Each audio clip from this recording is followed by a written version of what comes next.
কখনো কখনো ক্ষমতাবান মানুষের সইন এত জোরে হয় যে সত্য চাপা পড়ে যায়। কিন্তু সেই দিনে এক ছোট মেয়ের হৃদয় সত্যকে শুনে ফেলেছিল। এ হচ্ছে আরজা, এক পরিচ্ছন্নতা কর্মীর মেয়ে, যে আজ মি মালহোত্রার মতো এক বিলিয়নেয়ারের অফিসে কাজ করছে। কিন্তু সে জানত না আজকের দিন তার জীবনটাই বদলে দেবে। মালহোত্রা, এই নোংরা মেয়ে, পরিচ্ছন্নতা কর্মীর অকাজের মেয়ে রানদীপ, ঠিক নিজের মায়ের মতো, বানরের মতো ওরত। অপমান যে ভাষাতেই হোক কষ্ট দেয়, কিন্তু আরজা সেই কষ্টের মধ্যে আরেকটা জিনিস শুনে ফেলেছিল, প্রতারণার ভাষা। সেই রাতে মা মেয়ে চুপচাপ খাবার খেল, কিন্তু আরজার মনে তখন এক ঝড় বইছে। আরজা: মা, মালহোত্রা স্যার বলছিলেন তিনি মি খন্নার 500 কোটি টাকা চুরি করবেন। কি? কিন্তু তোমার তো আরবি জানা নেই। আরজা: জানি মা, ইউটিউব থেকে শিখেছি। ওরা আমাদের নোংরা বলল, আর বলল ইন্ডিয়ানরা নাকি বলল ইন্ডিয়ানরা নাকি বোকা।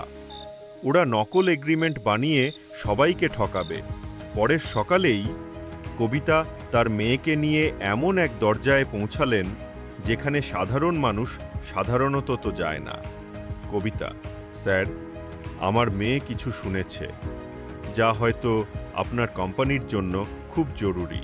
খন্না: বলো মা, কি শুনেছ? আরজা: ওরা বলছিল ইন্ডিয়ানদের সহজে ঠকানো যায়, আর নকল এগ্রিমেন্ট দিয়ে আপনার সব টাকা নিয়ে নেবে। খন্নার মুখের রং উড়ে গেল, কিন্তু আসল ধাক্কা লাগলো যখন আরজা ওদের কথা আরবিতেই বলে দিল। খন্না চমকে: আরবি শিখলে কোথায়? আরজা: ইউটিউব থেকে। ভুল তখনই হয় যখন মানুষ একে অপরকে বুঝতে চায় না। সেদিন ওই ছোট মেয়েটি বুঝিয়ে দিল, ভাষা শুধু শব্দ নয়, অধিকার প্রকাশের শক্তি। কয়েক ঘন্টা পরে 500 কোটি ডিল ঠিক হওয়ার কথা। এক কোণে সেই মেয়েই চুপচাপ বসে, নিজের কালারিং বুক খুলে। মিসেস বাত্রা: এক পরিচ্ছন্নতা কর্মীর মেয়ের কথায় আপনারা ডিল থামাবেন? মি চাড্ডা: ও তো 12 বছরের বাচ্চা। ঘরের প্রতিটি শব্দে, প্রতিটি মুখে অহংকার ভাসছিল। আরজা: আপনারা বলেছিলেন এই লোকগুলো। মা বলে, যখন কেউ এভাবে বলে তাতে সম্মান থাকে না। খন্না হালকা হাসে। এবার সময় আসল ফাঁদ খুলে দেওয়ার। আরজা নিজের ট্যাবলেট দিয়ে লাল আর নীল সিগন্যাল পাঠাতে লাগল। লাল মানে মিথ্যা, নীল মানে সত্য। মালহোত্রা: সই হয়ে যাবে, টাকা আমাদের। লাল সিগন্যাল। খন্না আরজার ইশারায়: সেকশন 47B, আবার দেখুন তো। মালহোত্রা হকচকিয়ে যায়। এখন বিলিয়নেয়ারের নিজের কথাই তার বিরুদ্ধে সাক্ষ্য দিচ্ছে। মালহোত্রা: তোমার নাম কি, ছোট মেয়ে? সেই মুহূর্তে আরজা মাথা তোলে।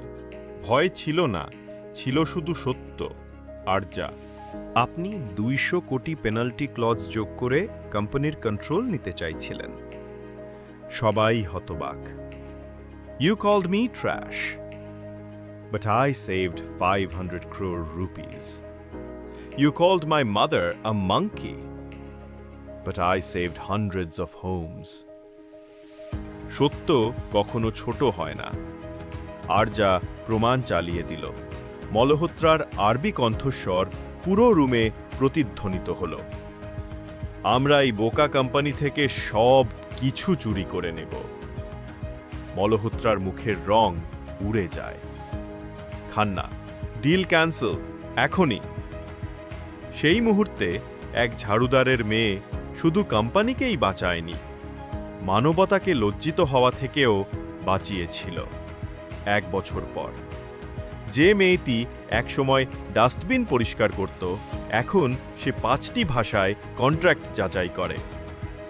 আরজা: 1 বছর আগে এক ক্ষমতাবান মানুষ আমাকে দেখেছিল, কিন্তু কিছুই দেখেনি।